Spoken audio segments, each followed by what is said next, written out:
Hello, everybody, and welcome back to another episode of The Push with Nick and KP. I'm KP. We got Nick here in attendance with me today, as usual, because we are going to go through our Backlash predictions for this coming Saturday, live from St. Louis, Missouri. Looking forward to this event. We've got a few matches to discuss and to theorize what we think is going to happen, who we think is going to win, how it's all going to go down, and let's just have our thoughts about what we think is going to take place. So, how about we go straight into our first little bit of conversation, and let's talk about the United States Championship match. There's going to be a fatal four-way. That's going to be contested between the champion himself, Jacob Fatu, as well as the three challengers, Drew McIntyre, LA Knight, and Damian Priest. So, with this matchup, the build has been quite interesting for this one. There's been a lot of DQs. There's been a lot of no contest finishes, whatever you want to call them. It's been quite chaotic, but near enough each and every single time, and I think it is every time. Jacob Fatu has been the one to stand on top, tall at the end of the segments. It's been quite the dominant booking in terms of Jacob Fatu. We got Drew McIntyre, we've got LA Knight, we've got Damian Priest, all like been in and around the conversation, especially with that number one contenders match between Drew and LA Knight, which would see Damian Priest getting involved with Drew. Obviously, they go back to WrestleMania, those two, where they had their Sin City Street fight. LA Knight and Jacob Fatu had their match at WrestleMania. So this is very much two situations here that are just sort of like crossed over and become one big situation, following on from WrestleMania into Backlash. And it's very, very typical of a Backlash style match, this one, to be fair. So I think this makes a lot of sense. In terms of the booking and how we're getting into the situation, because of how dominant Jacob Fatu, you would maybe argue that it's quite easy to say somebody else could be winning this one. But I mean, why would I say that? Because Jacob Fatu's literally just had won the championship. I think that his reign could be something that could be quite entertaining and could be very interesting going forward in the long run. I think when you think of Solo Sikoa as well, that could be a potential feud going down the line if things don't quite work out between the two of them, which there has been sort of teased tensions been there for a little while now. So yeah, I'm thinking to go with anybody other than Jacob Fatu would be quite a strange situation for me personally. I can understand it, because of how strong he's been booked since Mania, but I think I don't think it's time for him to go out the title just yet. I'm gonna go with Jacob Fatu successful defense of the championship here in this fatal four way, but this one has a lot of potential. I think it could be a very, very, very fun match. Obviously, got four guys that are probably towards the upper end of the card on SmackDown, even though this is the mid card championship. So yeah, definitely, it feels like the US title has been sort of elevated recently, and whether that's a culmination of all four of these guys combined, I'm not too sure, but it definitely feels that way. Nick, what about you though? Are you thinking Jacob Fatu defense of his championship here, or are you going to maybe go with someone different? But this match has a lot of potential, right? It should be quite fun. Yeah, I think the match should be great. Obviously, no shortage of star power here. I think a lot of that simply is because of the fact that Cena is in the main title picture now, and kind of I think his path to retirement is paved quite clearly, and so some of these guys who maybe typically would be after that title instead going after the U.S. So I think that could play a part in it. That being said, in terms of the actual match itself, I think we kind of saw it at Mania, the two best matches, being the triple threat matches. I think this kind of should fall in the same category. I think should be lots of action, hard hitting, lots of storytelling. But I think this could obviously be a match of the night contender. In terms of results, I think that Damian and Drew. Well, first of all, the only reason Damian I think is in this match is because Drew is. So I don't think their rivalry is quite done as much as you and I might wish that it were. But yeah, I think they're going to end up causing each other their opportunity to win the title.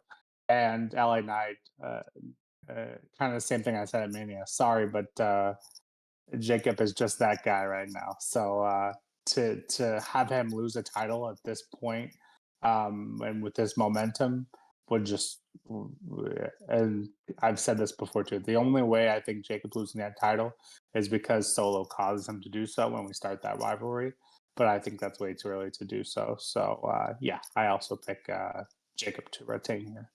so both on the same wavelength then for that first matchup, and you made some good points there. Maybe people cancelling themselves out here in this fatal four-way, and there's a high possibility that could be the case. When you've got four guys in the ring, you know, there's obviously a lot of carnage that can take place. So yeah, I think these guys canceling each other out could definitely happen here. But yeah, Jacob Fatu, he's brilliant right now. Absolutely loving his work, and hopefully that does continue after this one. So let's move on. This time we're going to be talking about a one-on-one matchup, and this is Pat McAfee one-on-one with Gunter. And on paper, you know, you only look one way here. I think anybody realistically only ever looks at Gunter in this matchup, right? The build, you know, with Pat basically defending Michael Cole and standing up to Gunter taking Pat McAfee out, you know, putting him to sleep. It's it's slowly progressed into quite a personal thing. They had a little face-to-face on Raw this week with Pat having a very good promo, to be fair. You know, doing himself, you know, a very good service on that mic. Gunter not really having as much to say, but he wants to say everything that he wants to say in the ring in this matchup right here. And I think when you put it down to a regular match between these two men, I think 99.9 times, 99.9 times out of 100, you probably would go with Gunter, right? I think that just makes sense. It's the clear as day option. When you've got somebody who's literally known for just being on commentary and is sort of like an entertaining style person on commentary, no real sort of like in-ring excellence except for like maybe the odd match every now and then. I think he's had maybe like three or four matches, I think, in WWE. Maybe like one or two on NXT, one or two on the main roster. So yeah, not an awful lot of experience there, but yeah, I think naturally speaking, you'd say Gunter normally, but I think there's more to it than that. It just seems too easy to say Gunter in this match. So I think maybe Pat McAfee wins by some sort of interference in the very late stages. Perhaps Gunter just destroys Pat, you know, starts playing with his food as such, and then maybe towards the end, he gets a little bit too cocky, and then somebody comes on down to take out Gunter. I think that could possibly be how they work this one here. We'll have to wait and see, but yeah, my head just says straight up Gunter, you know, and that you know that there's nothing else to it. But with a little bit more thinking, I guess perhaps it's going to be a little bit more than just that. So I'm going to go with Pat McAfee to beat Gunter. If there's interference. If it's not, then it's Gunter all day, every day. But I have a feeling something's going down here, something a little bit shady. What about you, Nick? Are you on sort of similar wavelengths to me? It just seems so easy to pick Gunter in this one, doesn't it? Yeah, and I think the wrestling purist and myself and you know, the wrestling community as a whole, having Gunther lose here by any means feels like an absolute slap in the face. You know, to build Gunther up to what he is and have him lose to someone who's had 4 matches in their career, who is a color commentator, just feels wrong. Um, but I think you kind of hit it on the head, because if Gunther does come out here and simply beat Pat McAfee, that's the end of our story. I guess the way they could do it is Gunther wins, and then kind of as you mentioned, and I think we've heard, you know, the internet rumblings on, um, Gunther wins here in dominant fashion, and then Pat gets his assistance. Doesn't seem like it'd be quite as sweet though in terms of storytelling. So I feel like you're probably on the right track there. We do get the interference, and that causes Gunther to lose the match. I would like to say that I think it would be better served for everyone if the person that's interfering ends up, you know, knocking out Gunther. And so then Gunther gets the win by DQ, just for, again, purist sakes, that Gunther does not have a loss to Pat McAfee on this record. So with that, I'm going to go Gunther wins by DQ. Well, I'd be a lot more down for that scenario than the one that I mentioned for sure. Yeah, it would be crazy to look back and, you know, I mean, you put the names on the list of people who have beaten Gunter since his arrival in WWE. And you've got the likes of Ilya Dragunov, you've got Bron Breakker, you've got Sami Zayn, and then you've got Jey Uso. And then you whack on Pat McAfee as well on that. I mean, the list was already getting a little bit shady towards the end anyway. But now you had Pat, and it's it's a whole nother dimension. So yeah, I guess we see what happens. Could it be a DQ? Maybe. Could it be the whoever comes in costs Gunter? We'll have to wait and see. But yeah, I guess this one could go one of two ways, perhaps. So it could be quite interesting. How about we move on then to the Intercontinental Championship conversation? We've got Dirty Dominic Mysterio defending his title against Penta. And this is the second time they've actually had this match. They had the match recently on Raw a couple of weeks ago. That would be, interference galore on that one with Judgment Day, returning JD McDonough. And then Penta's been in and around the situation, for the last couple of weeks, still sticking around and still getting up in the face of Judgment Day and Dirty Dom especially. So, yeah, Penta clear as day wants the IC title. Dirty Dom hasn't had it for very long. Has only really had one defense. That was against Penta in what I just said a moment ago. So capturing it at WrestleMania in that fatal 4-way. Dom's had a bit of a resurgence in the way the crowd sees him recently. So he was very well received winning that IC title.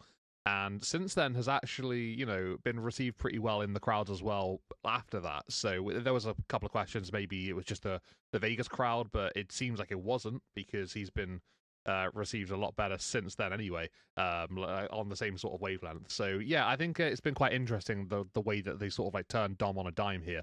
As to how this match is going to go, I mean, it's so easy to say that Dom wins because of so many interferences from the Judgment Day, right? That just seems to be the logical choice. That's how Judgment Day roll. That's how they do it. Can I see Dom losing the IC title so early? I can see it.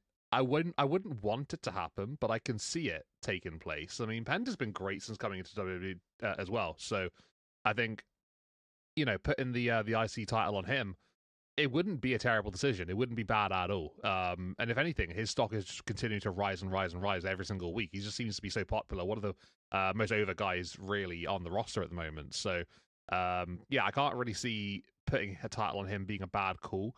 I think this is probably the one that I'm struggling the most with in terms of predicting. But I guess I would probably go with a Dirty Dom win purely for the fact that it is so early in his title reign, and maybe they will wait it out before Penta gets a championship. So yeah, I'm gonna go with a Dom win here to retain his title. Yeah, maybe Judgment Day shenanigans. I would assume Penta would have someone come down to help him as well. Maybe a couple of people, whatever, just to try and counteract Judgment Day. Otherwise, it just seems a little bit weird. You know what to expect when you go up into a fight against one of these guys, so you're going to get the whole group. So yeah, there's a lot of people to focus on here. But yeah, what about you, Nick? Have you got a bit more of like a solid call to go with, or are you maybe sort of like umming and ahhing as well, like I am? Yeah, definitely one that I don't, I'm not 100% confident in by any means, but I feel like to me that this rivalry has gone on for long enough, and this would probably be the last, bit. At least in my head, it makes sense. For as long as they've been going at it. With Penta, outlasting everyone last week, it felt like, hey, he can overcome all of this. So that alone makes you think, well, he did it last time, so he probably won't do it again. But I do feel like Penta losing here kind of once again kind of kills his momentum, even if it was because of the Judgment Day and their heelish tactics.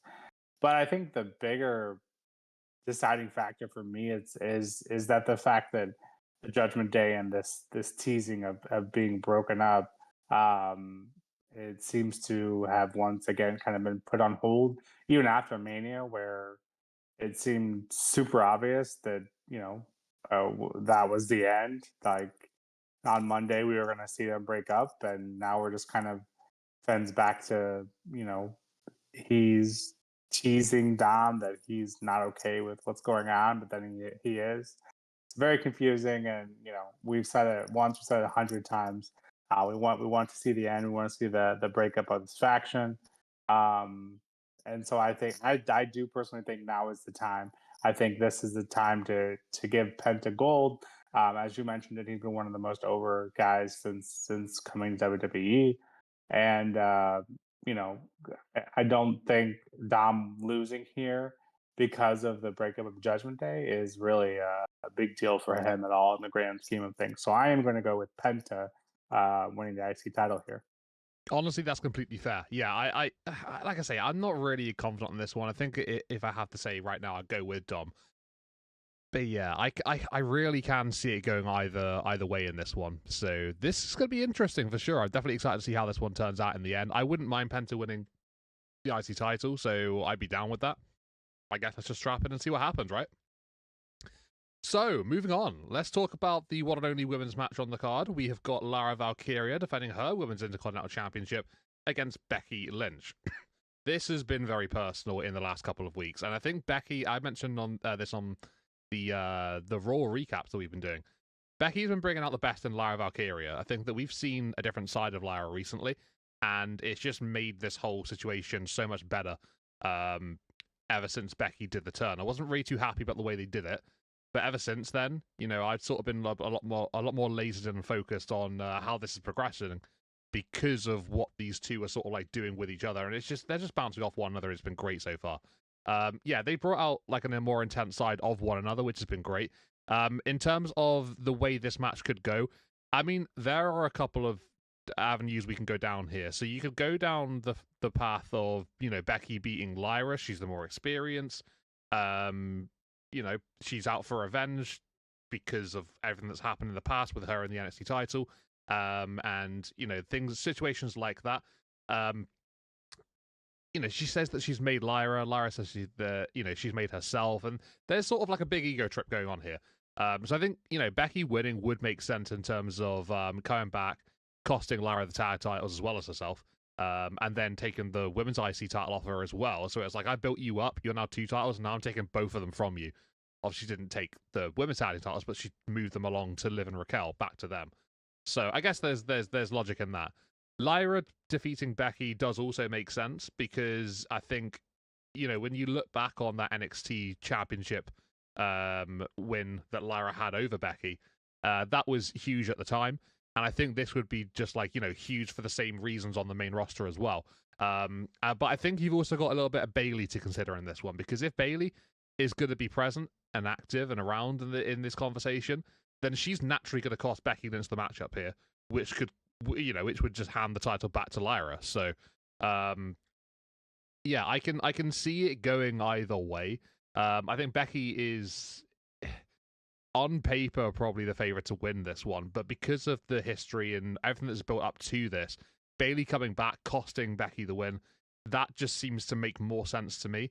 And Lara continues her hot streak. And then obviously you've got Bayley versus Becky for a feud, but would Bayley v Becky for the IC title be an even bigger feud? Then you've got to consider that as well. Maybe Bayley comes back after the match or on Raw the next night or something, or a couple nights later. What are those? Yeah, there's a lot of different ways you can go down here. If I had to pick one, I'm going to go with Bayley coming back and costing Becky during the match, which means that Lyra wins. So I'm going to go with a Lyra successful defense of a championship here. Where's your head at, Nick? Are you sort of like running around the scenarios as well as I am, or have you got one that you're absolutely convinced on? Yeah, I like the idea of Bayley coming back costing Becky because that kind of protects, because similarly in the logic that we had for John Cena, granted the magnitude is very different. Having a career without a heel turn and then having Becky return after a while, but has already had heel turns. So obviously it's a little different, but the logic is still there in terms of comparison, and that is simply turn her heel for what, for her to come back and then lose her first match. You could argue that does take a bit of the sting away, but similarly, you have like Naomi, who turned heel, and she didn't end up losing her first big match at Mania 2. So, and I would argue she's still doing just fine. So there's some comparisons there, but in terms of what I think or what I would like to happen. I do think Bailey returning, costing Becky kind of helps protect everyone, and I also feel like that Bailey protecting Becky from getting that first loss, and I don't think Bailey versus Becky needs a title, and you could very well see that being a long feud, and I don't think a title is needed. But I have a hard time arguing that both those women aren't deserving of getting this title. I'm just hopeful that Lyra can simply beat Becky clean, or as clean as possible if Bailey doesn't make an attempt to help her, because I think that would do leaps and bounds for her reign, having defeated Becky. And even if Becky were to come back and later get it down the line, I'd be more okay with that, because it just feels like Lyra's finally hitting her stride, in terms of her icy reign. So maybe it's wishful thinking, but it just feels like the cards are stacked a bit against Becky. So in between, my wishful thinking, I'm going to pick Lyra to retain here. Yeah, it certainly gives you something to think about with this one. We haven't seen Bailey since WrestleMania, so it's been quite a while. So if she is going to come back, then this probably is the time to do it. You're talking like a month later. So yeah, I guess we'll see what goes down at Backlash then. But could be quite interesting off the back of that one. So, one more match to discuss. One last time, we see John Cena going one-on-one with Randy Orton. This is for the WWE Undisputed Championship, the title that John Cena said that he is going to retire with, and he is going to be the last ever WWE champion. So, yeah, this stops off in St. Louis, Missouri, which is Randy's hometown. So, very fitting for this matchup to be happening here and now. I think out of every match on the card, this is probably the one that I'm having the least problems with deciding who's going to win. Just because of how John Cena has only just become the WWE champion. He literally is the record-breaking WWE champion. So, having number 17 to lose it a month in to your first offense, I don't think that's the way to go. And as much as I would love Randy to have one more title run, I think he does have another one in him at some point. I don't think that should come at the cost of John Cena's 17th ending so soon. So, yeah, I would say that John Cena wins this one. As to how I think he's going to do that, well, I guess you could probably say that some shenanigans could be in place. Could we see Travis Scott again? Well, I'm sure it won't be as bad as what it was at WrestleMania, regardless. So, we could see someone like Travis Scott in again. It would make sense, but yeah, I'm gonna go with John Cena to win to beat Randy Orton. One last time. I hope it's a good one. I just hope it is, because they've had some absolutely tremendous matches over the years. So much history behind these two guys going one-on-one with each other. So if this is going to be the very last time, and it seems like it's going to be, then I just hope they end it on a big one, on something that they can be proud of, because John Cena's title win at Mania wasn't something I don't think we'll look back too fondly on in the future. For the moment, sure, it meant a lot, but as to how it happened, obviously we can dissect that as much as we can. But yeah, let's just hope for one last time it's a really, really, really good match between these two men, and they can just sort of call it there, and John Cena can go on with the rest of his retirement tour and see how things go from there on. But yeah, John Cena to win, no doubt about this one.